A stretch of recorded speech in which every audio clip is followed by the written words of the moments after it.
கர்த்தருக்கு ஸ்தோத்திரம். அல்லேலூயா.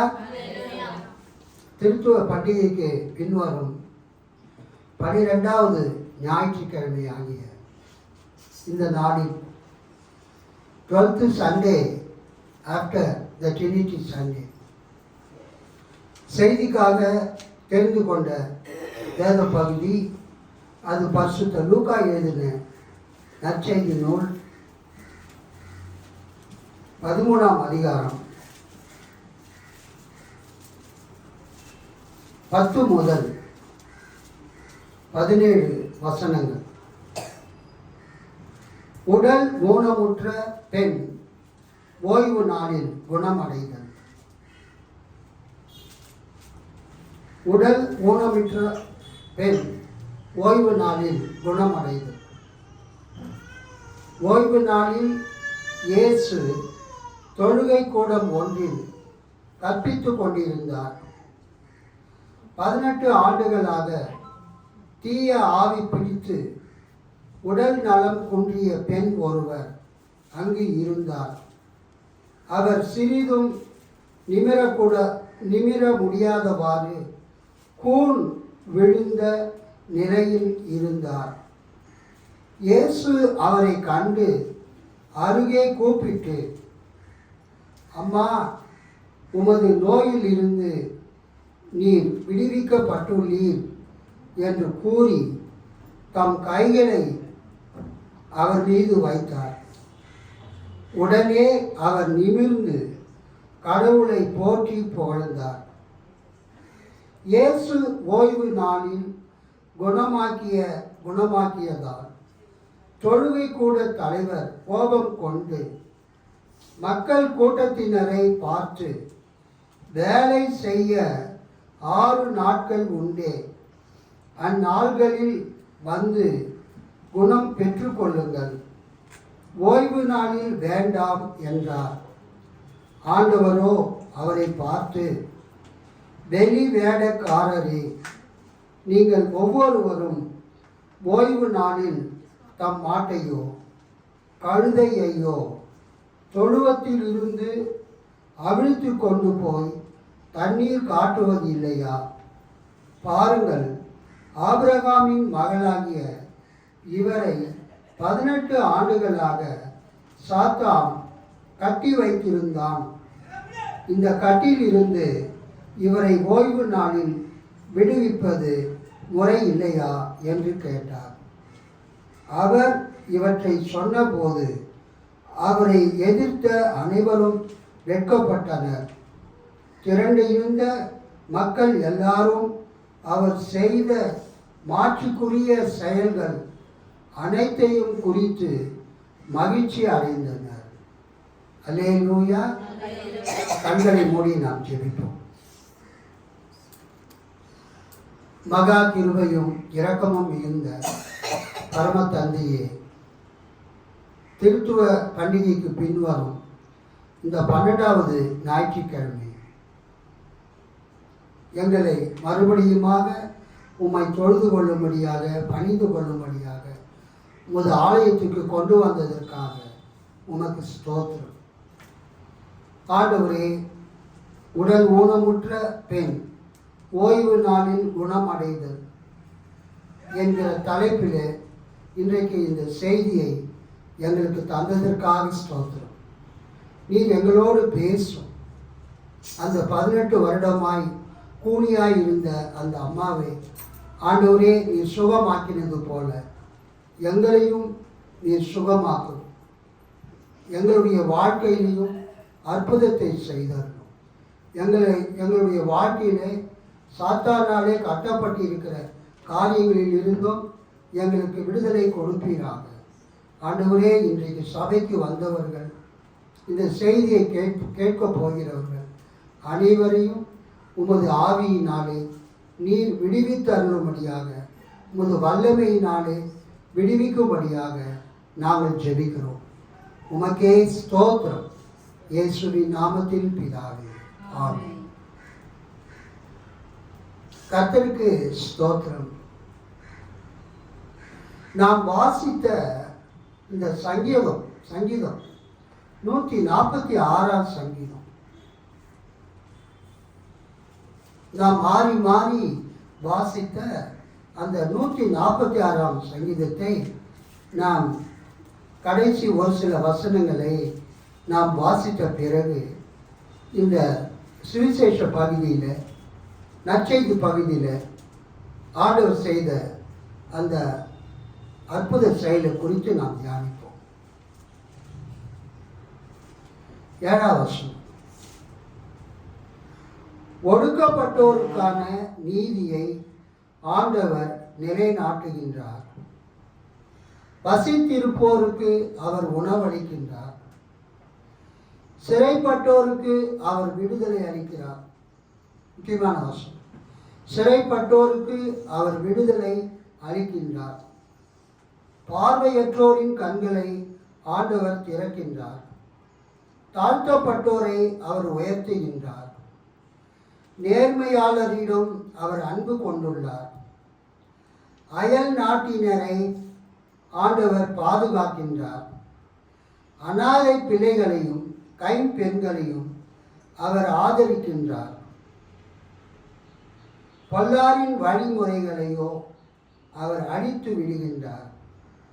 சியோனே, உன் கடவுள் என்றென்றும் தலைமுறை தலைமுறையாக ஆட்சி செய்வார். அல்லேலூயா, அல்லேலூயா. கர்த்தருக்கு ஸ்தோத்திரம் உண்டாவதாக. இந்த செய்தியை நம்ம சபையில் நான் ஒரு தடவை பேசி இருக்கிறது எனக்கு ஞாபகத்தில் இருக்கிறது. அல்லேலூயா. ஆனால் அது யூடியூப்பில் அந்த செய்தி இருக்கிறதாக தெரியவில்லை. நம்ம யூடியூப் போட ஆரம்பித்து ஒரு 4-5 வருடங்களாக போட்ட எல்லா செய்திகளையும் நேற்று நான் தேடி பார்க்கும்போது இந்த செய்தி இல்லை. ஒருவேளை நம்ம கொரோனா காலத்தில் பேசியிருக்கலாம், அல்லது அந்த சென்னை மெடிக்கல்ஸ் பக்கத்தில் நீலாசேகர் அம்மா வீட்டு மாடியில் நம்ம சர்ச்சை நடத்தும்போது இந்த செய்தியை பேசியிருக்கலாம், அல்லது இந்த செய்தியை பேசும்போது ரெக்கார்டிங் பண்ண முடியாத சில சூழ்நிலை ஏற்பட்டிருக்கலாம். நேற்று நான் தேடி பார்த்தேன்.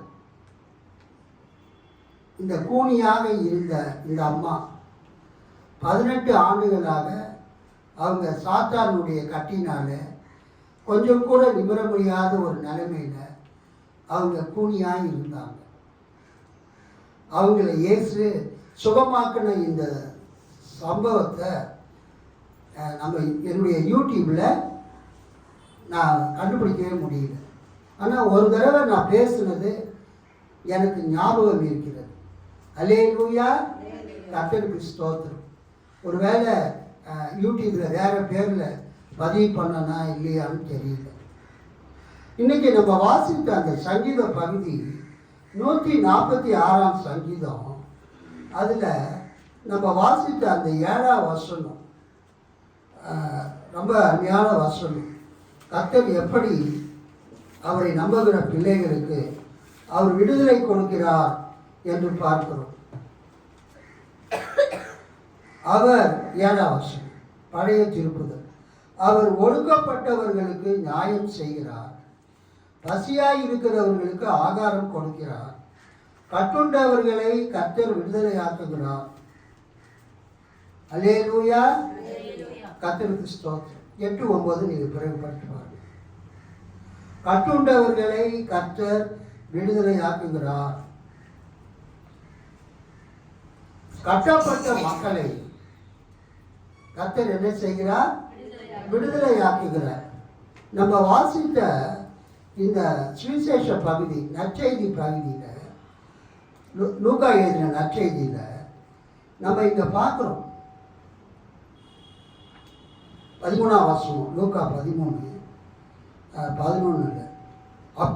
அப்பொழுது 18 வருஷமாய் பலவீனப்படுத்தும் ஆவியை கொண்ட ஒரு ஸ்திரீ அங்கே இருந்தாள். அவள் எவ்வளவும் நிமிரக்கூடாத கூனியாய் இருந்தாள். அல்லேலூயா. 16ஆம் வசனம். இதோ சாத்தான் 18 வருஷமாய் கட்டியிருந்த ஆபிரகாமின் குமாரத்தி ஆகிய இவளை ஓய்வு நாளில் இந்த கட்டிலிருந்து அவிழ்த்துவிட வேண்டியது இல்லையா என்றார். நம்ம வாசித்த சங்கீதம், மாறி மாறி வாசித்த சங்கீதம் 146:7 என்ன சொல்லப்பட்டிருக்கிறது? கட்டுண்டவர்களை கர்த்தர் விடுதலை ஆக்குகிறார். கை தட்டி ஆளுநர் மகிழ்ச்சிப்படும். கட்டப்பட்டு இருக்கிற மனிதர்களை கர்த்தர் விடுதலை ஆக்குகிறார்.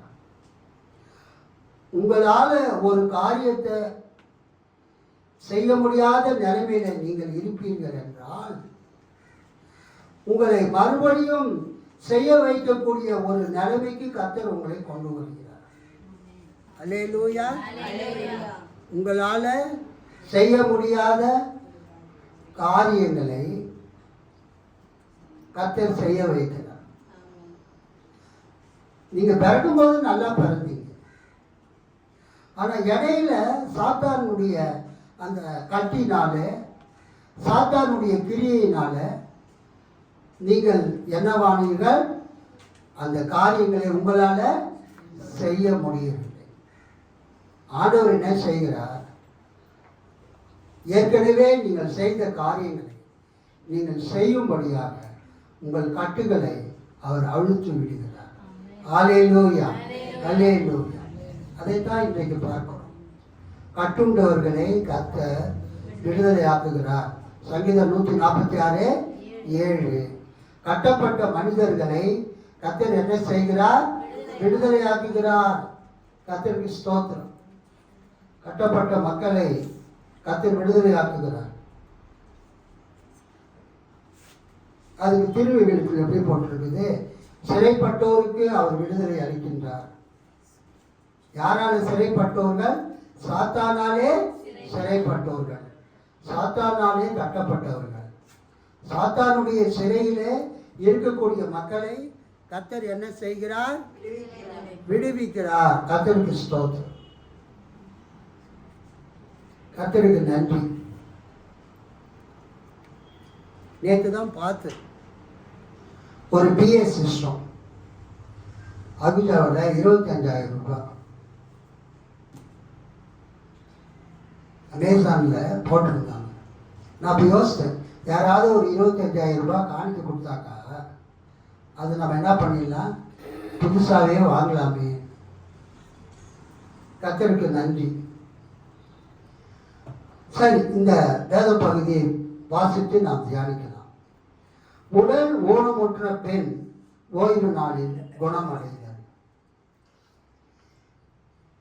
A crippled woman அல்லது a crooked woman was healed by Jesus. அதாவது கூனியாக இருக்கக்கூடிய crooked என்ற வார்த்தைக்கு என்ன அர்த்தம்னா நாட் ஸ்ட்ரெயிட். crooked-னா என்னது? நாட் ஸ்ட்ரெயிட், நேராக இல்லாம வளைந்து வளைந்து இருக்க. ஸோ ஒரு அம்மா இயேசு ஒரு ஜபாலயத்தில் போய் அவர் போதகம் பண்ணி கொண்டு இருக்கும்போது அங்கே ஒரு அம்மாவை பார்க்குறாரு. அந்த அம்மா எப்படிப்பட்டவங்களா இருக்கிறாங்க? ஆமாம், ஒரு ஸ்திரீ அங்கே இருந்தால் அவள் எவ்வளவும் நிமிரக்கூடாத கூனியாய் இருந்தால். இப்போ நம்ம எல்லாருமே நிமிர்ந்து பார்க்கிறோம். நம்ம எல்லாருமே பெர்பெண்டிகுலர் ஒரு ஸ்ட்ரெயிட் லைன் வரைஞ்சி அதுக்கு 90 டிகிரிஸில் ஒரு லைன் வரைஞ்சா என்னது? பெர்பெண்டிகுலர். நம்ம எப்படி இருக்கிறோம்னா ஸ்ட்ரெயிட்டாக இருக்கிறோம். நம்ம நிற்கிற இடத்துல ஸ்ட்ரெயிட்டாக நிற்கிறோம். ஆனால் அந்த அம்மா எப்படி இருக்கிறாங்க? ஸ்ட்ரெயிட்டாக நிற்காம அவங்க குனிஞ்சி இருக்கிறாங்க. அவங்க முதுகு பெண்டாகி இருக்கிறது. அவங்க முதுகு வளைஞ்சி இருக்கிறது. ரோடு நேராக போயிட்டு இருக்குது, ஸ்ட்ரைட் லைன். அந்த ரோடு அப்படியே யூட்டர்ன் அடிச்சதுன்னு வச்சுக்கோங்க, அங்கே ஒரு கர்வு வருது. அங்கே என்ன வருது? ஒரு கர்வு, ஒரு வளைவு வருது. அது மாதிரி அந்த அம்மா வந்து எப்பொழுதும் நேராக இருக்கக்கூடியவங்க. அவங்களுக்கு ஒரு அசுத்தாவி பிடிச்சது. அந்த அசுத்தாவி என்ன? கருணாவசனம். அப்பொழுது 18 வருஷமாய் பலவீனப்படுத்தும் ஆவியை கொண்ட ஒரு ஸ்திரீ அங்கே இருந்தாள். அவள் எவ்வளவும் நிமிரக்கூடாத கூனியாய் இருந்தாள்.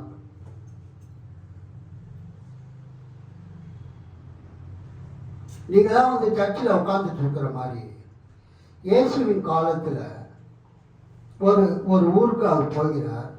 அந்த ஊர்ல ஒரு ஜெப ஆலயம் இருந்தது. அல்லேலூயா. அந்த ஊர்ல என்ன இருந்தது? ஒரு ஜெப ஆலயம், சினகாக். ஒவ்வொரு ஊர்லேயும் யூதர்களுக்கு ஒரு ஜெப ஆலயம் இருக்கும். ஜெப ஆலயம், சினகாக், பிரிங்கிங் டுகெதர், எல்லாரையும் ஒன்றாக கொண்டு வந்து சேர்த்தல், கடவுளை வணங்குவதற்காக, கடவுளுடைய வசனத்தை தியானிப்பதற்காக. A house of meeting.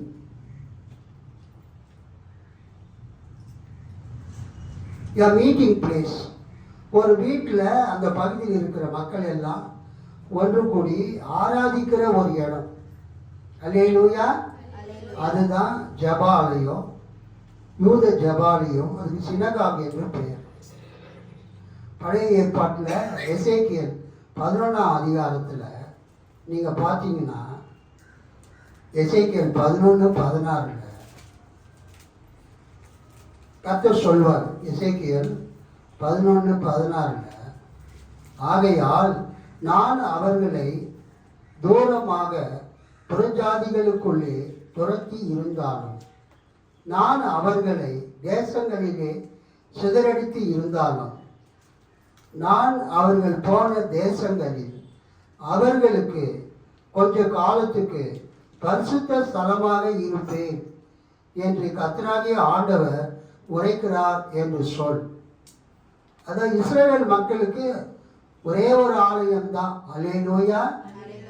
அது எருசலேம் தேவாலயம் தான். உலகமெங்கிலும் இருக்கிற இஸ்ரவேலர்கள் அந்த எருசலேம் தேவாலயத்தில் தான் வந்து கர்த்தரை பணிந்து கொள்ள வேண்டும், கர்த்தரை வணங்க வேண்டும், கர்த்தரை தொழுது கொள்ள வேண்டும், கர்த்தருக்கு பலிகளை, காணிக்கைகளை, தசம பாகங்களை கொடுக்க வேண்டும். இந்த எசேக்கியேல் தீர்க்கதரிசி காலத்தில், எரேமியா தீர்க்கதரிசிக்கு காலத்துலேயும் அதுக்கு பின்னாடியும் அந்த எருசலேம் தேவாலயம் கிமு 586, கிமு 587 பாபிலோன் ராஜாவால் அது அழிக்கப்பட்டது. அந்த எருசலேம் பட்டணமும் எருசலேம் தேவாலயமும் நேபுகாத் நேச்சாரால கிமு 587, கிமு 586 அழிக்கப்பட்ட பிறகு அவங்களுக்கு என்ன இல்லை? ஆலயம் இல்லை. கடவுளுக்கு பலி செலுத்துவதற்கு, கடவுளுக்கு காணிக்கைகளை படைப்பதற்கு, கர்த்தருடைய வார்த்தையை கேட்பதற்கு அவங்களுக்கு ஆலயம் இல்லை. அப்போ ஆண்டவர் எசேக்கியேல் தீர்க்கதரிசி மூலமாக சொல்கிறாரு. என்ன சொல்கிறாரு? ஆகையால் எசேக்கியேல் 11:16, ஆகையால் நான் அவர்களை தூரமாக புற ஜாதிகளுக்குள்ளே துரத்தி இருந்தாலும், நான் அவர்களை தேசங்களிலே சிதறடித்து இருந்தாலும், நான் அவர்கள் போன தேசங்களில் அவர்களுக்கு கொஞ்ச காலத்துக்கு பரிசுத்த ஸ்தலமாக இருப்பேன். கொஞ்ச காலத்துக்கு பரிசுத்த ஸ்தலமாக இருப்பேன் என்று கர்த்தராகிய ஆண்டவர் உரைக்கிறார் என்று சொல். அதான் இஸ்ரவேல் மக்கள் எங்கெங்கே சிதறடிக்கப்பட்டாலும், எங்கெங்கே சிதறடிக்கப்பட்டு போனாலும், அவங்க இருக்கிற ஊரில் ஒரு இடத்துல அவங்க தேவனை ஆராதிக்கும் போது, தேவனை துதிக்கும் போது, தேவனை நோக்கி ஜெபிக்கும் போது, தேவனுடைய வார்த்தையை கேட்கும் பொழுது, அந்த இடத்த ஆண்டவர் என்ன படுத்துவன்னு சொல்கிறாரு?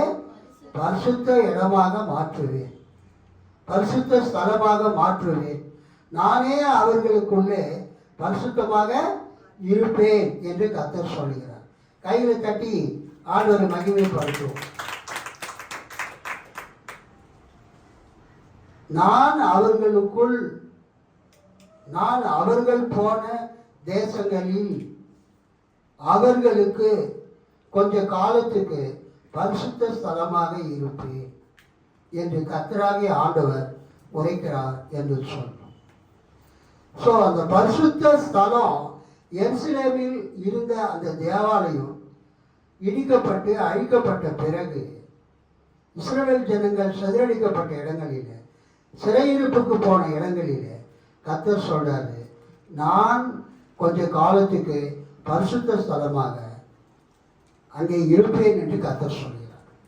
ஸோ அது இயேசு கிறிஸ்துவின் காலத்தில் கூட இந்த யூதர்கள் அவங்க வாழ்ந்த கிராமங்களிலே, அவங்க வாழ்ந்த பட்டணங்களிலே, நகரங்களிலே ஒரு ஊருக்கு ஒரு ஜப ஆலயம், ஒரு ஊருக்கு ஒரு ஜப வீடு கட்டி அங்கே கர்த்தரை அவர்கள் தொழுது கொண்டார்கள், ஆராதித்தார்கள். பரிசேயர்கள் நியாயப்பிரமாணத்தை வாசித்து அவங்களுக்கு போதித்தார்கள், வேத பாரகர் எல்லாம். அது மட்டுமல்ல, வெளியிலேருந்து வரக்கூடிய டிராவலிங் மினிஸ்டர்ஸ் ஆஃப் காட், வெளியிலேருந்து வரக்கூடிய தேவனுடைய ஊழியக்காரர்கள் அந்த ஜபாலயத்துக்கு வரும்போது அவங்களும் என்ன பண்ணுவாங்க, பிரசங்கம் பண்ணுவாங்க. இயேசு ஒரு நாள் அந்த ஊருக்கு போய் அவர் என்ன பண்ணுறாரு, ஜபாலயத்தில் பிரசங்கம் பண்ணுறாரு. அல்லேலூயா. ஒரு டிராவலிங் இவாஞ்சலிஸ்ட் போல, டிராவலிங் ப்ரீச்சர், ஒவ்வொரு ஊராக போய் பிரசங்கிக்கிற ஒரு பிரசங்கியார் போல இயேசு என்ன செய்கிறார், அந்த ஜபாலயத்தில் போய் பிரசங்கம் பண்றார். அவர் என்ன சொல்றாரு அங்க பார்க்கிறோம். ஒரு ஓய்வு நாளில் சாபத் டேனா சனிக்கிழமை.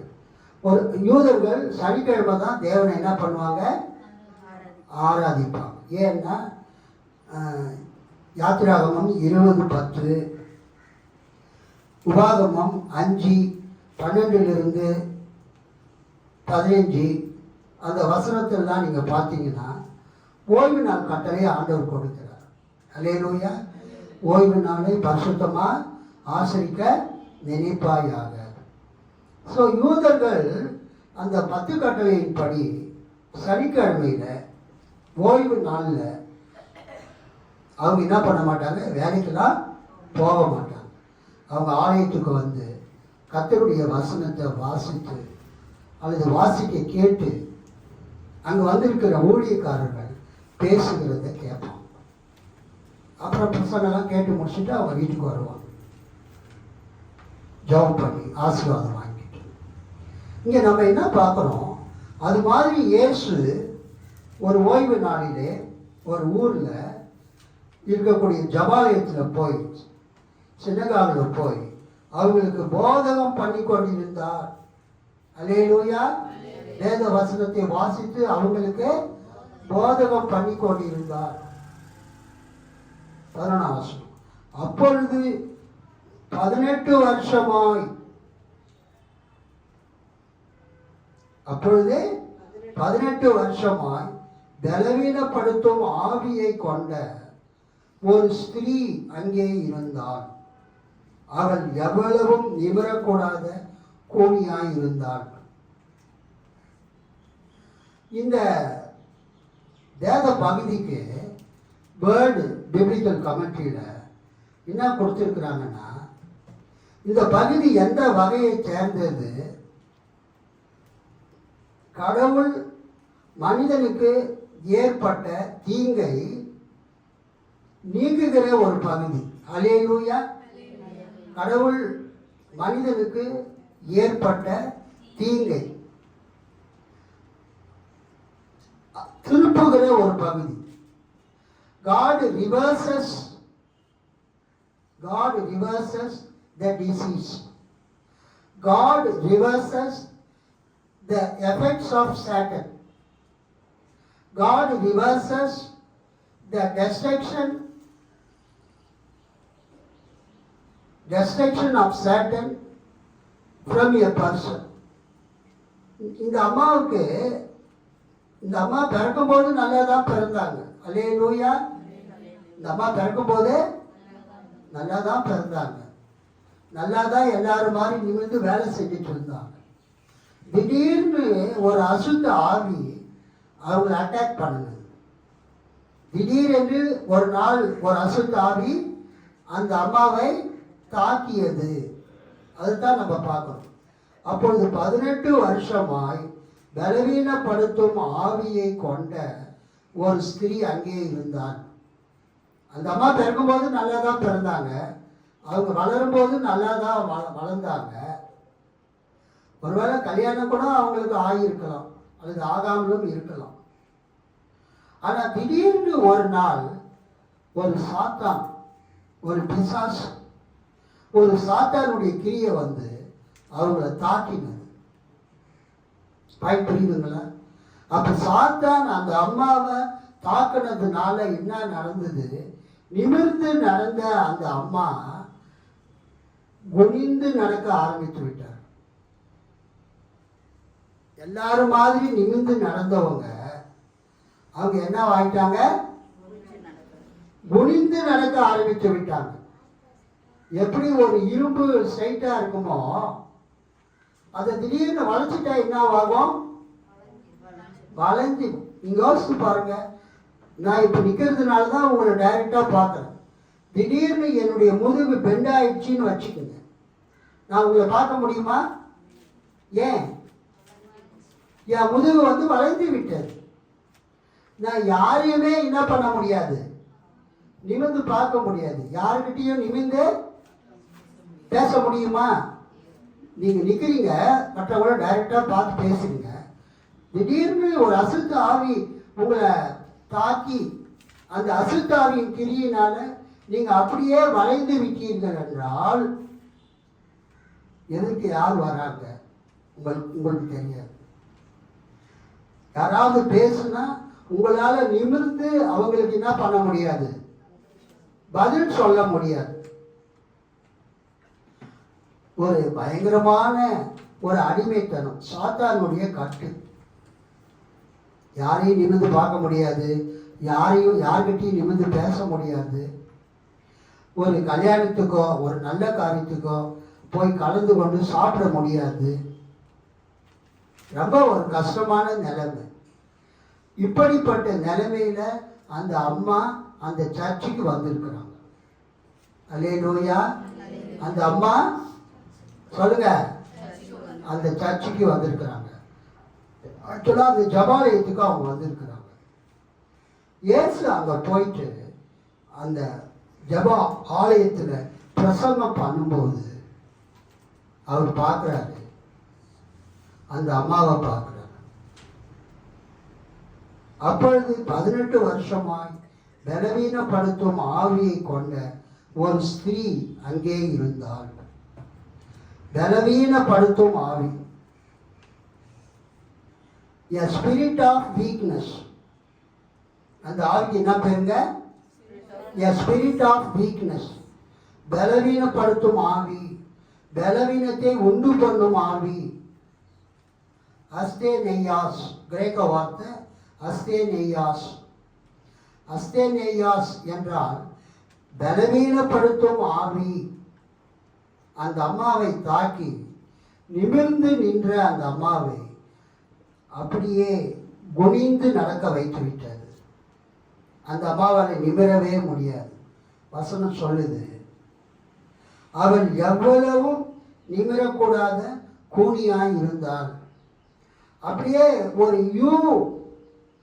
யூ வடிவத்தில் நேராக இருந்த அந்த அம்மா இப்ப எப்படி ஆயிட்டாங்க? தலைகீழ் வடிவத்தில் ஒரு யூ பெண்டு மாதிரி அவங்க மாறிவிட்டார்கள். தலைகீழ் யூ வடிவம். கர்த்தருக்கு ஸ்தோத்திரம். தலைகீழ் யூ வடிவத்தில் அவங்க மாறிவிட்டார்கள்.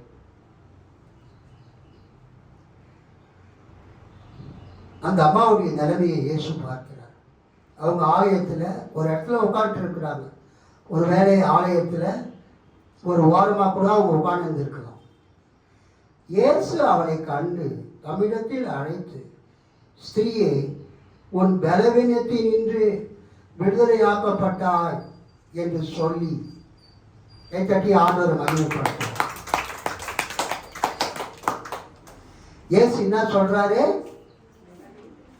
உன் பலவீனத்தினின்று விடுதலையாக்கப்பட்டாய். அல்லேலூயா.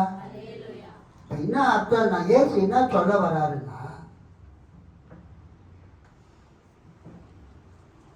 நான் சொன்னேன், அந்த அம்மா பிறக்கும் போது நல்லா தான் பிறந்திருக்கிறாங்க. அந்த அம்மா பிறக்கும் போதே நல்லா தான் பிறந்திருக்கிறாங்க. ஆனா இப்ப கூலி ஆனதுக்கு என்ன காரணம்? ஆமா, ஒரு பிசாசினுடைய ஒரு தாக்குதலால நேராக இருந்த அந்த அம்மா, நிமிர்ந்து நடந்த அந்த அம்மா கூனியாக மாறிவிட்டார்கள். கொஞ்சம் கூட நிமிர்ந்து பார்க்க முடியாத ஒரு கூனியாக மாறிவிட்டார்கள். அவள் எவ்வளவும் நிமிரக்கூடாத கூனியாய் இருந்தாள். ஒரு நேராக இருக்கிற கம்பியை நம்ம வளைச்சி கீழே வளைச்சி விட்டா அந்த கம்பி என்னவாகும்? கீழே வளைஞ்சிடும். அந்த கம்பி நிமிர்ந்து பார்க்க முடியாது.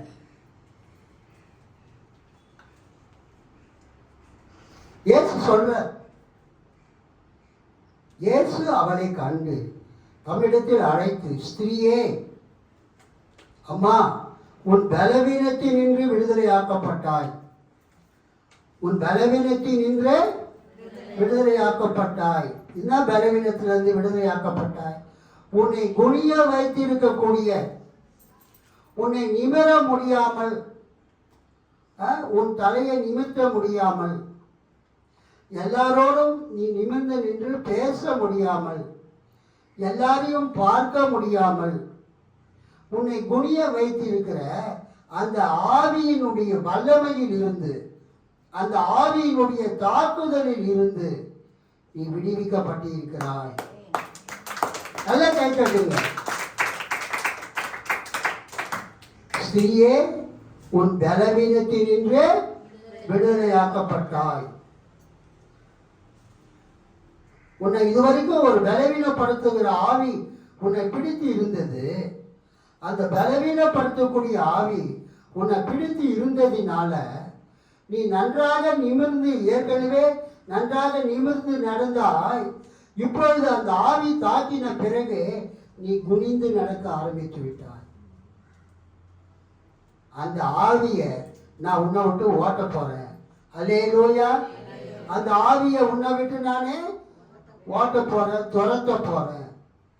அந்த ஆவி உன்னை விட்டு ஓடிவிட்டால், அந்த ஆவி உன்னை விட்டு துரத்தப்பட்டால் நீ பழைய நிலைமைக்கு வந்து விடுவாய். You will return to the former state. ஏற்கனவே நீ எப்படி இருந்தாயோ அதே நிலைமைக்கு நீ வந்து விடுவாய். ரிவர்சல். ஏற்கனவே நீ நல்லா இருந்த, ஏற்கனவே நீ நல்லா இருந்த. இந்த 18 வருஷமாய் இந்த அசுத்தாவி உன்னை தாக்குனதிலிருந்து, இந்த அசுத்தாவி உன்னை பிடித்ததிலிருந்து நீ குனிந்து நடக்கிறாய். இயேசுவாகி நான் உனக்கு இன்றைக்கு இந்த குனிந்து இருக்கிற உனக்கு நான் விடுதலை கொடுக்க போகிறேன். அல்லேலூயா. அந்த ஆவியை துரத்த போகிறேன். இன்றைக்கு நீ விடுதலை பெற்றுக்கொள்ள போகிறாய். அல்லேலூயா, அல்லேலூயா, அல்லேலூயா அப்படின்னு இயேசு அந்த அம்மா கிட்ட சொல்றாரு. அந்த அம்மா என்ன நினைச்சிருப்பாங்க? ஐயா, திடீர்னு நல்லா தான் இருந்தேன், திடீர்னு ஏதோ ஒரு தாக்குதல் என் உடம்புல ஏற்பட்டது, நான் ஏதோ ஒரு வியாதின்னு நினைச்சேன், ஆனா அது பிசாசு தாக்குதல்னு எனக்கு இப்பதான் தெரியுது அப்படின்னு அந்த அம்மா நினைச்சிருப்பாங்க. உடனே இயேசு என்ன பண்றாரு?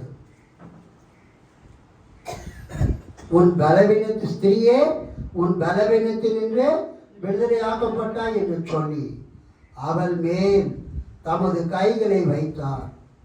அல்லேலூயா. அவள் மேல் தமது கைகளை வைத்தார். அவர் மேல், அந்த அம்மா மேல் தமது கையை வைத்தார். அந்த அம்மா மேல் தமது கைகளை வைத்தார். ஒரு கையை வச்சிருந்தா இப்படி வச்சிருப்பார் அந்த அம்மா முதுகுல. கைகளை வேணா ரெண்டு கையை வச்சு நம்ம ப்ளஸ் பண்ற மாதிரி அந்த அம்மா முதுகுல அந்த ரெண்டு கையை வச்சு அந்த முதுகு அமுச்சிருப்பார். அப்ப என்ன நடக்குது? அவன் மேல் தமது கைகளை வைத்தார். இயேசுவின் வல்லமை அவளுக்குள் இறங்கினது, அந்த பிசாசை துரத்தினது. உடனே அவள் நிமிர்ந்து தேவனை மகிமைப்படுத்தினார். எல்லாம் கைகளை தட்டி ஆண்டவர். இயேசு பிசாசு துரத்துறதுக்காக அந்த அம்மா மேல கை வைக்கல. இயேசு சொன்னாவே போதும், பிசாசு ஓடிடும். அல்லேலூயா. எந்த இடத்துலையும் இயேசு கை வச்சு அவர் பிசாசு துரத்தல. Jesus commanded the spirit. Jesus commanded the evil spirit. Exorcism, casting out the demons, expelling the evil spirits. எப்பொழுதுமே இயேசு வாயின் வார்த்தையால செய்தார்.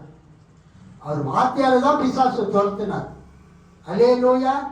இயேசுவின் வார்த்தைக்கு பிசாசுல நடுங்கும், நடுங்கின. அப்பால போய் சாத்தானு சொன்னோன்னா பிசாசு ஓடி போய்விட்டு, நீ இவனை விட்டு போன்னு சொன்னோடனே பிசாசு மக்களை விட்டு போய்விட்டது. ஆனா மக்களை சுகமாக்கும் போது இயேசு மக்கள் மீது கையில் வைத்தார். அல்லேலூயா. பிள்ளைகளை ஆசீர்வதிக்கும் போது, சீஷர்களை ஆசீர்வதிக்கும் போது இயேசு கைகளை உயர்த்தி சீஷர்களை ஆசீர்வதித்தார். சிறு பிள்ளைகளை கொண்டு வரும்போது சிறு பிள்ளைகள் மீது இயேசு கைகளை வைத்து அவர்களை ஆசீர்வதித்தார். அதே நேரத்தில் இயேசு வியாதியஸ்தர்கள் மீது அவர் கைகளை வைத்து வியாதியஸ்தர்களை சுகமாக்கினார். அல்லேலூயா. பைபிளில் பல இடத்துல நம்ம பார்க்கிறோம். புதிய ஏற்பாட்டில் இயேசுவை தொட்டவர்கள் சுகமடைந்தார்கள். இயேசுவை யாரெல்லாம் தொட்டாங்களோ அவங்க என்னவானாங்க? சுகமடைந்தார்கள். இயேசுவை தொட்டவர்கள் சுகமடைந்தார்கள். 12 வருஷமா பெரும்பாலும் உள்ள வியாதி உள்ள ஒரு அம்மா இயேசுவை தொட்டாங்க. என்ன ஆச்சு? ரத்த பெருக்கு உடனே நின்று போனது. At that instant, at that time, இயேசுவை தொட்ட மாத்திரத்தில் அந்த ரத்த போக்கு நின்று போயிற்று. அல்லேலூயா. இயேசுவின் வஸ்திரத்தை தொட்டவங்க சுகத்தை பெற்றாங்க. இயேசு யாரையெல்லாம் தொட்டாரோ அவங்களும் சுகமாக்கப்பட்டாங்க. நான் ஒரு சில வசனங்களை சொல்றேன், நீங்க குறித்து கொள்ளுங்கள், வீட்டில் போய் படியுங்க. மார்க்கு 1:41. மார்க்கு 1:41. அடுத்தது 5:23. அடுத்தது 6:5. அடுத்தது 7:32. அடுத்தது லூக்கா 14:40. இதெல்லாம் இயேசு ஒருத்தரை தொட்டதுனால அவங்க பெற்ற சுகம். Healing miracles. இயேசு தொட்டவங்க சுகத்தை பெற்றாங்க, அல்லது இயேசுவை தொட்டவங்க சுகத்தை பெற்றாங்க. மார்க்கு 1:41, 5:23, 6:5, 7:32, லூக்கா 14:40. 14:40, 14:40, 14:40. அப்புறம் இயேசு மக்களை ஆசீர்வதிப்பதற்கும் கைகளினால் தொட்டு ஆசீர்வதித்தார். மார்க்கு 10:13, 16 சிறு பிள்ளைகளை இயேசு தொட்டு அவங்களை ஆசீர்வதித்தார். லூக்கா 24:50 சீஷர்களை கைகளை உயர்த்தி ஆசீர்வதித்தார். இங்க நம்ம என்ன பார்க்கிறோம்? அந்த ஜெபாலயத்திலே இயேசு செய்த ஒரு மிகப்பெரிய அற்புதம். அல்லேலூயா. அந்த 2000 வருஷத்துக்கு முன்னால பெண்களுக்கெல்லாம் அந்த அளவுக்கு உரிமை கிடையாது. அல்லேலூயா. அந்த அந்த காலத்துல பெண்களுக்கு உரிமை கிடையாது. ஆண்களுடைய ஆளுகை தான். ஆனா இங்க என்ன பார்க்கிறோம்னா, அந்த அம்மா அமைதியா உட்கார்ந்துட்டு இருக்கிறாங்க ஜெபாலயத்துல. அவங்களாவே இயேசு கிட்ட வரல. அவங்க கொஞ்சம் கூட நிமிர முடியாத ஒரு கூலியாக அவங்க இருக்கிறாங்க.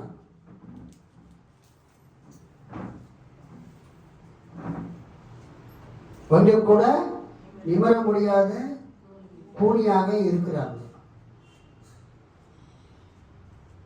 அவங்க இயேசு கிட்ட அவங்க என்னை சுகமாக்குன்னு சொல்லவே இல்லை.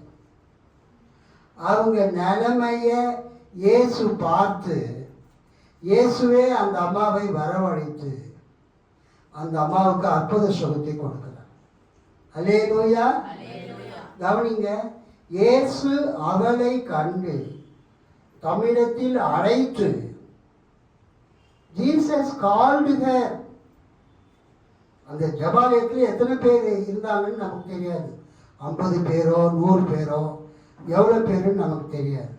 ஆனால் இயேசு அந்த அம்மாவை பார்த்து முன்னால் கூப்பிட்டு, எப்பயுமே பிரசங்கம் பண்ணுறவங்க எங்கே இருப்பாங்க?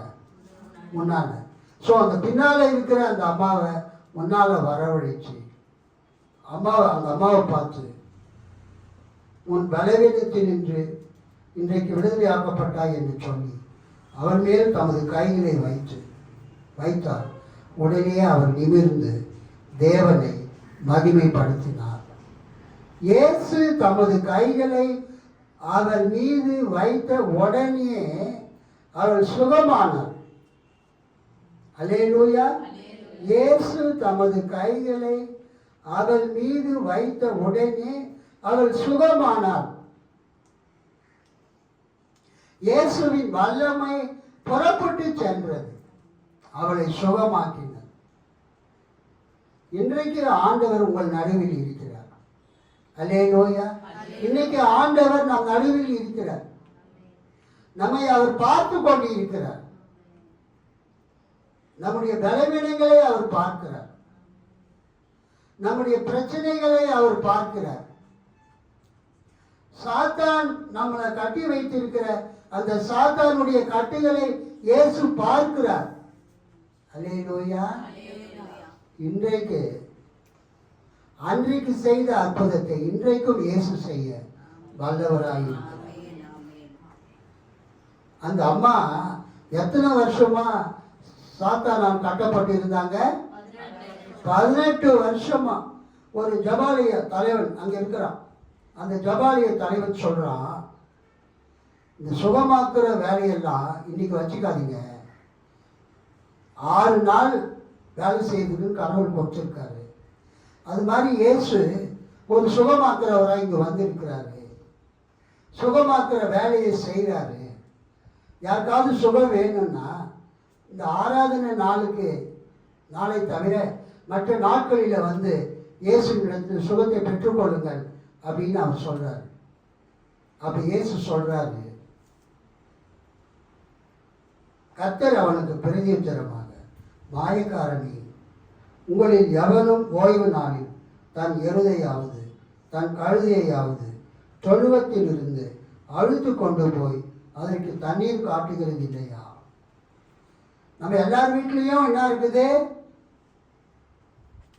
எருது இருக்குது, கழுதை இருக்குது.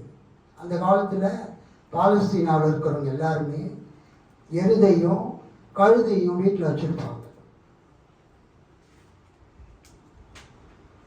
அவர் சொல்றாரு, ஓய்வு நாள்ன்றதுக்காக நீங்கள் உங்கள் எருதுக்கும் கழுதிக்கும் தண்ணி காட்டாமல் இருப்பீங்களா? இடத்துல போய் தண்ணீர் காட்டுவீங்க இல்லை? அது மாதிரி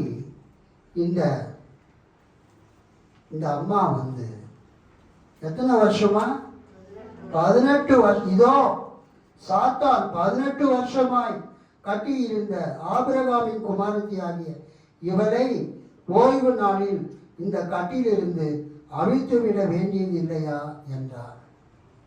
சரி, உங்க வீட்டில் இருக்கக்கூடிய அந்த எருதையும் உங்க வீட்டில் இருக்கிற கழுதையையும், கட்டப்பட்ட எருது கட்டப்பட்ட கழுதியை நீங்கள் அழித்து கொண்டு வந்து அதுக்கு நீங்கள் தண்ணீர் காட்டுறீங்கல்ல, அந்த கழுதிக்கும் அந்த எருதுக்கும் தாகத்தை தணிக்கிறீங்கல்ல, அதுக்கு ரிலீஃப் கொடுக்குறீங்கல்ல, அது மாதிரி 18 வருஷமாய் சாத்தானாலே கட்டப்பட்டு இருந்த 18 வருஷமாய் சாத்தானாலே கட்டப்பட்டு இருந்த இந்த அம்மாவை சாத்தான் காட்டில் இருந்து நான் விடுவிக்க தேவையில்லையா? கை கட்டி ஆண்டவர் மகிழ்ப்படுத்துங்க. நம்ம வீட்டில் கட்டி இருக்கிற எருதையோ, நம்ம வீட்டில் இருக்கிற கட்டி இருக்கிற கழுதையோ தொழுவத்திலிருந்து அழுத்து கொண்டு போய் அதற்கு நம்ம ஓய்வு நாளில் தண்ணி காட்டும். அதுக்கு நம்ம ஓய்வு நாளில் சொல்லுங்க, ஓய்வு நாளில் தண்ணி காட்டும். அதுக்கு ஒரு ரிலீஃப் கொடுக்கும், அதுக்கு ஒரு விடுதலை கொடுக்கும், அதுக்கு தாகத்தை தணிக்கணும். ஸோ இந்த நாளில் கர்த்தருக்கு ஸ்தோத்திரம்,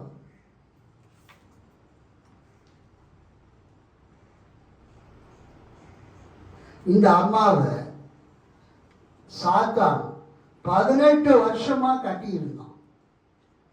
இந்த அம்மா 18 வருஷமாய் கட்டி இருந்தான்.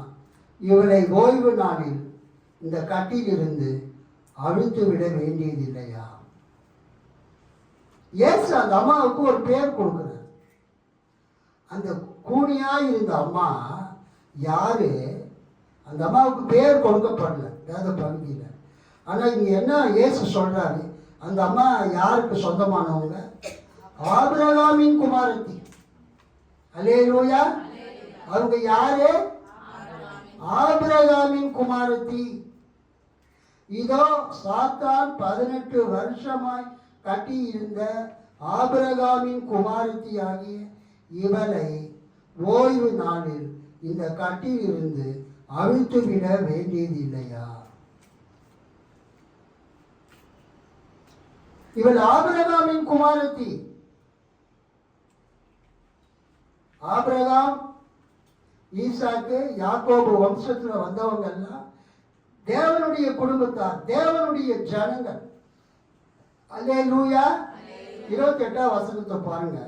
நீங்கள் ஆபிரகாமையும் ஈசாக்கையும் யாக்கோபையும் சகல தீர்க்கதரிசிகளையும் தேவனுடைய ராஜ்யத்தில் இருக்கிறவர்களாக, அதாவது ஆபிரகாம், ஈசாக்கு, யாக்கோபு சகல தீர்க்கதரிசிகளை எங்க இருப்பாங்க? தேவனுடைய ராஜ்யத்தில் இருப்பார்கள். தேவனுடைய ராஜ்யத்தில் அவங்க இருக்கிறாங்க. ஆபிரகாம், ஈசாக்கு, யாக்கோபு. இப்ப ஆபிரகாம்னா அவர் மட்டுமா அங்க இருப்பாரு? ஆபிரகாமினுடைய வீட்டார். ஈசாக்குனா ஈசாக்கு மட்டுமா அங்க இருப்பாரு? ஈசாக்கு அவருடைய வீட்டார் பிள்ளைகள். அப்புறம் யாக்கோபு, யாக்கோபு மட்டுமா அங்க இருப்பாரு? யாக்கோபு அவர் வீட்டார், அவர் பிள்ளைகள். அவங்க யாரு? தேவனுடைய வீட்டார். அல்லேலூயா. இயேசு சொல்றாரு 16ஆம் வசனத்துல, இந்த ஜபாலயத்துக்கு வந்திருக்கிற இந்த அம்மா சாதாரணமானவங்க இல்ல, இவங்க ஆபிரகாமின் குமாரத்தி. இவங்க தேவனுடைய குடும்பத்தை சேர்ந்தவங்க, இவங்க தேவனுடைய ராஜ்யத்தை சேர்ந்தவங்க. She belongs to the family of God. She belongs to the people of God. தேவ ஜனம், இறை மக்கள், கடவுளின் மக்கள், அந்த கடவுளின் குடும்பத்தை சேர்ந்த, கடவுளின் ராஜ்யத்தை சேர்ந்த இந்த அம்மா பிறக்கும்போது நல்லா தான் பிறந்தாங்க, வளரும் போது நல்லா தான் வளர்ந்தாங்க. இடையில சாத்தான் வந்து அந்த அம்மாவை தாக்கி நிமிர்ந்து இருந்த அந்த அம்மாவை குனிந்து நடக்க பண்ணிவிட்டான். கூனியாக்கி விட்டான். அவங்க வாழ்க்கையே நிமிர்ந்து பார்க்க முடியாத ஒரு வாழ்க்கையாகிவிட்டது. அதனால அவங்க நிறைய நன்மைகளை, ஆசீர்வாதங்களை இழந்து விட்டாங்க. மற்றவங்களை நிமிர்ந்து பார்த்து பேச முடியல, மற்றவங்க முன்பதாக நின்று பேச முடியல, பார்க்க முடியல, பிறரோடு ஐக்கியப்பட முடியவில்லை. இந்த ஆலயத்துக்கு வந்திருந்தா கூட என் செய்தியை நிமிர்ந்து அவங்களால கேட்க முடியல. அவங்க குனிந்து கொண்டு தான் என் செய்தியை கேட்குறாங்க. இன்றைக்கு இந்த அம்மாவுக்கு ஆண்டவர் விடுதலை கொடுக்கிறார். அல்லேலூயா. கர்த்தர் இந்த அம்மாவுக்கு விடுதலை கொடுக்கிறார். இவங்க யாரு? ஆபிரகாமின் குமாரத்தி. நீங்க லூக்கா 19:9 படிங்களா? சகேயு கதை. லூக்கா 19:9. இயேசு அவனை நோக்கி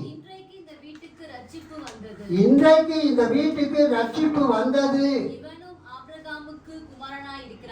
இவனும் ஆபிரகாமுக்கு குமாரனாய் இருக்கிறானே. இழந்து போனதை தேடவும் ரட்சிக்கவுமே மனுஷகுமாரன் வந்திருக்கிறார் என்றார். அல்லேலூயா.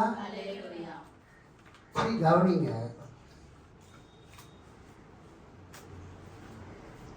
இந்த ஸ்டோரியில, இந்த சம்பவத்தில் இந்த அம்மா ஆபிரகாமின் குமாரத்தி.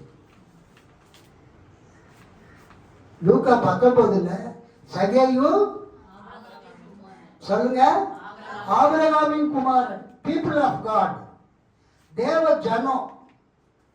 இந்த அம்மாவும் தேவ ஜனம், சகேயும் தேவ ஜனம். ஆபிரகாமின் குமாரன், ஆபிரகாமின் குமாரத்தி என்றார்.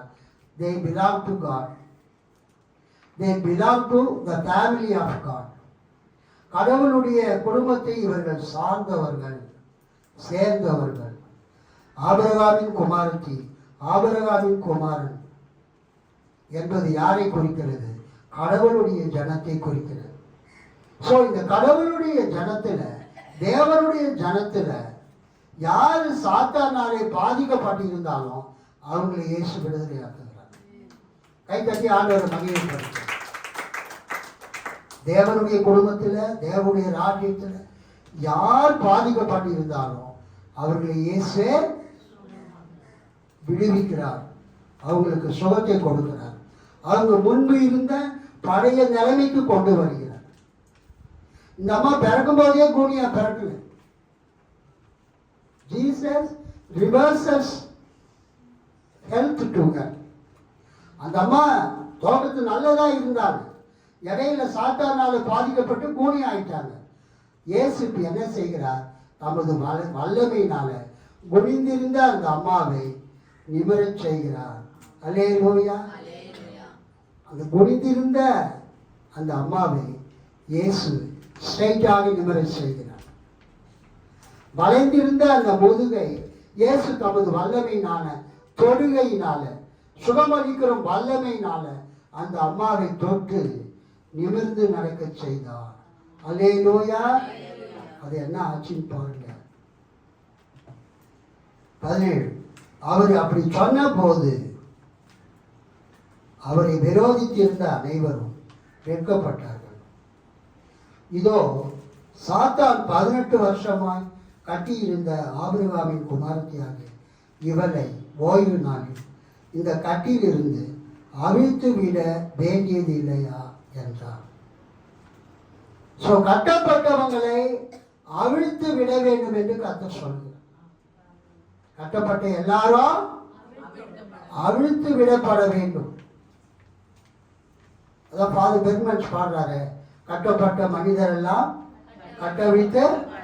கட்டவிழ்க்கப்பட வேண்டும். ஸோ சாத்தானாலே கட்டப்பட்டிருந்த, 18 வருஷமாய் கட்டப்பட்டிருந்த, பிறக்கும் போதே நல்லா பிறந்து அவங்க வாழும்போது நல்லா வாழ்ந்து கொண்டிருந்த அந்த அம்மாவை சாத்தான் அட்டாக் பண்ணி, சாத்தான் தாக்கி தன்னுடைய நேராக பார்க்கிற தன்மையை இழந்து அவங்கள குனிய வைத்து வாழ்க்கையில சந்தோஷங்களை, இன்பங்களை அவங்க எல்லாவற்றையும் அனுபவிக்க முடியாமல் செய்து வாழ்க்கை முழுவதும் வேதனையிலும் கண்ணீரிலும் துக்கத்திலும் வாழ செய்து கொண்டிருந்த அந்த சாத்தானுடைய கட்டில் இருந்து bondage to Satan's control.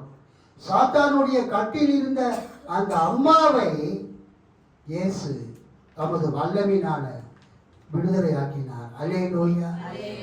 அவங்களுடைய அந்த கூலியான நிலைமையை அவர் திரும்ப செய்து ஸ்ட்ரைட் ஆக்கினார். Jesus reversed health to her. Jesus returned health to her. அந்த அம்மாவுக்கு பழைய நிலைமையை கொடுத்தார். இந்த பகுதிக்கு பேரு ரிவர்சல் பேசேஜ். ரிவர்சல் பேசேஜ்னா என்ன? அந்த அம்மா ஏற்கனவே இந்த நல்ல நிலைமைக்கு இயேசு அந்த அம்மாவை திரும்ப கொண்டு வர செய்தார். கைத்தட்டி ஆண்டவர் மகிமைப்படுத்தும். ஒருவேளை நீங்க ஏற்கனவே நல்லா இருந்து இப்ப சில ஆசீர்வாதங்கள் எழுந்து போயிருந்தா அதை திரும்ப உங்களுக்கு கொடுக்க இயேசு வல்லவராய் இருக்கிறார். இங்க நம்ம பார்க்கிறோம் 17ஆம் வசனத்தை படிங்க. அவர் அப்படி சொன்னபோது அவரை விரோதித்திருந்த அனைவரும் வெட்கப்பட்டார்கள். ஜனங்கள் எல்லோரும் அவரால் செய்யப்பட்ட சகல மகிமையான செய்கைகளை குறித்தும் சந்தோஷப்பட்டார்கள். ஓகே, ஜனங்கள் எல்லாரும் அவரால் செய்யப்பட்ட சகல மகிமையான செய்கைகளை குறித்தும் சந்தோஷப்பட்டார்கள். அல்லேலூயா சொல்லாமா? திரண்டிருந்த மக்கள் எல்லாரும் அவர் செய்த மாட்சிக்குரிய செயல்கள், அவர் செய்த சகல மகிமையான செய்கைகள், அவர் செய்த சகல மகிமையான செய்கைகள், இங்கு அவர் செய்த மாட்சிக்குரிய செயல்கள், இயேசு செய்த மாட்சிக்குரிய செய்கைகள், மகிமையான செய்கைகள், glorious actions. இந்த மகிமையான செய்கைகள் என்ற வார்த்தை எங்க வருதுன்னா, கர்த்தருக்கு ஸ்தோத்திரம், யாத்திராகமம் 34:10. யாத்திராகமம் 34:10. அதற்கு அவர், இதோ நான் ஒரு உடன்படிக்கை பண்ணுகிறேன், பூமி எங்கும் எந்த ஜாதிகளிடத்திலும் செய்யப்படாத அதிசயங்களை உன் ஜனங்கள் எல்லோருக்கும் முன்பாகவும் செய்வேன். உன்னோடு கூட இருக்கிற ஜனங்கள் எல்லாரும் கர்த்தருடைய செய்கையை காண்பார்கள். உன்னோட கூட இருந்து நான் செய்யும் காரியம் பயங்கரமாயிருக்கும். உன்னோடு கூட இருக்கிற ஜனங்கள் எல்லாரும் கர்த்தருடைய செய்கையை காண்பார்கள். கர்த்தருடைய செய்கையை காண்பார்கள். உன்னோடு கூட இருந்து நான் செய்யும் காரியம் பயங்கரமாய் இருக்கும். கர்த்தருடைய செய்கை, கர்த்தருடைய செய்கை எப்படிப்பட்டது? பயங்கரமானது, மகிமையான செய்கை. அல்லேலூயா. அந்த யாத்திராகமம் 34:10 வரக்கூடிய செப்துவஜின்ட் கிரேக்க வார்த்தையை புதிய ஏற்பாட்டில் 4 முறை பயன்படுத்தி இருக்கிறார். புதிய ஏற்பாட்டில் 4 முறை பயன்படுத்தி இருக்கிறார். புதிய ஏற்பாட்டில் மகிமையான செய்கைகள், மகிமையான செய்கைகள் என்கிற வார்த்தை புதிய ஏற்பாட்டில் 4 இடத்துல வரும். அல்லேலூயா. அது செப்துவஜின்ட் பழைய ஏற்பாட்டில் இருந்து எடுக்கப்பட்ட வார்த்தை. யாத்திராகமம் 34:10 கர்த்தருடைய மகிமையான செய்கைகள். யாத்திராகமம் 34:10 இருந்து அந்த மகிமையான செய்கைகளை, மாட்சிக்குரிய செயல்கள், glorious deeds, மகிமையான செயல்கள் புதிய ஏற்பாட்டில் 4 இடத்துல வருது. அதுல ஒரு இடம் இந்த இடம். மகிமையான செய்கைகள், கர்த்தர் செய்கிற பயங்கரமான செய்கைகள். கர்த்தர் என்ன பண்ணாரு? இங்க இயேசு என்ன பண்ணாரு? அந்த ஜெபாலயத்துக்கு போறாரு, அங்கு பிரசங்கம் பண்றாரு. அங்க ஒரு அம்மாவை பார்க்குறாரு. அவங்க கொஞ்சம் கூட நிமிரக்கூடாத மூடியா இருந்தாங்க. அந்த அம்மாவை முன்னால வரவழைச்சு அவர் சொல்றாரு, ஸ்திரீயே, உன் பலவீனத்தினின்று விடுதலையாக்கப்பட்டாய் என்று சொல்லி அவர் மீது தமது கையை வைத்தார், அல்லது அவர் மீது தமது கைகளை வைத்தார். உடனே என்ன ஆச்சு? கர்த்தருடைய வல்லமை அவள் மேல இறங்கி அவள் நிமிர்ந்து, அது பாருங்க வசனத்தை, see the verse 13. அவள் மேல் தமது கைகளை வைத்தார். உடனே அவள் நிமிர்ந்து தேவனை மகிமைப்படுத்தினார். 18 வருஷமா அந்த அம்மாவை குடிய பண்ணி கொண்டிருந்த அந்த அசுத்த ஆவி, அந்த ஈவில் ஸ்பிரிட் இயேசு கையை வச்ச உடனே ஓடிவிட்டது. அல்லேலூயா, அல்லேலூயா, அல்லேலூயா. இந்த காலை நேரத்தில் இயேசு நம் மத்தியில் இருக்கிறார். உயிர்த்தெழுந்த இயேசு கிறிஸ்து நம் மத்தியில் இருக்கிறார். அன்றைக்கு யூத ஜெபாலயத்தில் இருந்த அதே ஆண்டவர் இயேசு நம் மத்தியில் இருக்கிறார். அந்த ஜெபாலயத்தில் அந்த அம்மாவை பார்த்த இயேசு உங்களையும் என்னையும் பார்க்கிறார். அந்த அம்மா இயேசு கிட்ட போய் ரெக்வஸ்ட் கொடுக்கல, என்ன சுகமாக்கு. ஆனா இயேசு என்ன பண்ணாரு? அந்த அம்மாவை கூப்பிட்டு அந்த அம்மா மேல அந்த அம்மாவுக்கு சொன்னாரு. என்ன சொல்றாரு? ஸ்திரீயே, உன் பலவீனத்தினின்று விடுதலையாக்கப்பட்டாய் அப்படின்னு சொல்லிட்டு அவன் மேல் தமது கைகளை வைத்தார். உடனே அவன் நிமிர்ந்து தேவனை மகிமைப்படுத்தினார். ஹல்லேலூயா, தேவனை மகிமைப்படுத்தினான். அந்த அம்மா எவ்வளவு சந்தோஷத்துக்கு யோசிச்சு பாரு. 18 வருஷமா நிமிர முடியாத அந்த அம்மா இயேசு முதுகுல கை வச்ச உடனே கர்த்தருடைய வல்லமை, இயேசுவின் வல்லமை அந்த அம்மா மேல இறங்கி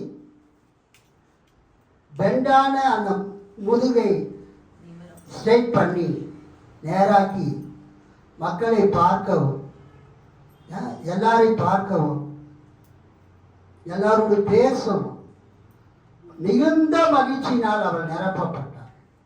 அல்லேலூயா, தேவனை மகிமைப்படுத்தினார். ஜனங்கள் எல்லாரும் அவரால் செய்யப்பட்ட சகல மகிமையான செய்கைகளை குறித்தும் சந்தோஷப்பட்டார்கள்.